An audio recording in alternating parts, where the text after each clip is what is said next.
కానీ ఆంగ్లేయులకు మానసపుత్రులుగా సమాజంలో మెలిగారు. 1947 నుంచి 65 వరకు దేశం దుర్భరమైన దారిద్ర్యంలో ఎన్నో స్థానంలో ఉంది. 168వ స్థానంలో ఉంది. 1వ స్థానం కాదు, 2వ స్థానం కాదు.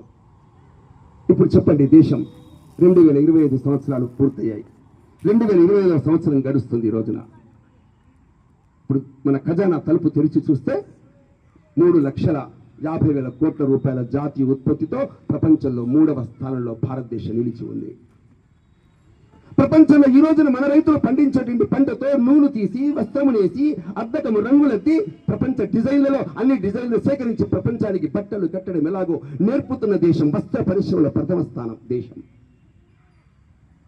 ఒకప్పుడు 250 కోట్ల పశువులతో ఆవులతో సస్యశ్యామలంగా ఉన్న ఈ దేశము తక్కువైనప్పటికీ చివరికి అన్నగారంగా అన్న భాండాగారంగా ప్రపంచానికి అన్నము పెడుతున్నటువంటి దేశము భారతదేశము.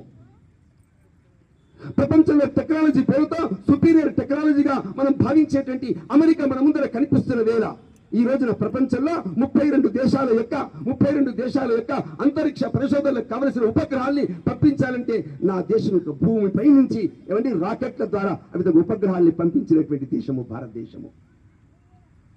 ప్రపంచంలో కరోనా సమయంలో 1,00,000 మంది అమెరికాలో చచ్చిపోతే 5 లక్షల మంది చైనాలో చచ్చిపోతే ప్రపంచమంతా విలవిలలాడుతున్న వేళ 100 దేశాలకి కరోనా వ్యాక్సిన్ నా డాక్టర్లు సైంటిస్టులు కనుగొని ప్రపంచానికి వ్యాక్సిన్ అందించినటువంటి దేశం భారతదేశం.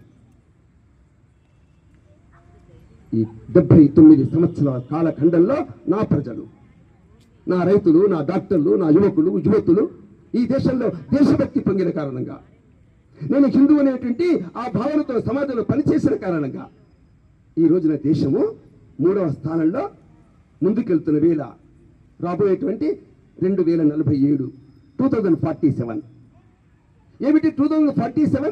దేశానికి స్వాతంత్రం వచ్చి 1947, 2047కి దేశానికి స్వాతంత్రం వచ్చి 100 సంవత్సరం నిండబోతుంది ప్రపంచంలో.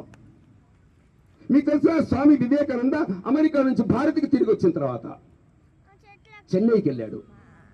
చెన్నైలో 1897లో మాట్లాడుతున్నాడు. 1897లో ఏమని మాట్లాడుతున్నాడు? నాకు ఎదురుగా ఒక కళ కనిపిస్తుంది.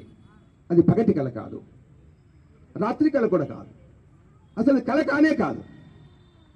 నాకు ఎదురుగా ఉన్నతమైన సింహాసనం మీద భారతమాత కూర్చుని ఉంటే ప్రపంచమంతా నతమస్తకమై కూర్చున్నట్టు కనిపిస్తుంది. అందరు ఎగతాళి చేశారు, వెక్కిరించిన వాళ్ళంతమంది హిందువులే, ఇంగ్లీష్ విద్య నేర్చుకున్న వాళ్ళే. అందరూ పరిహసిస్తున్నారు. దేశమంతా ఆంగ్లేయులు పరిపాలిస్తుంటే ఎర్రగా బుర్రగా ఎత్తుగా లావుగా ఉన్నటువంటి కండలు కలిగినటువంటి ఈ ఆంగ్లేయులు ఎవరు? ఈ ఆంగ్లేయులంతా హనుమంతుడి యొక్క వారసులని మన వాళ్ళే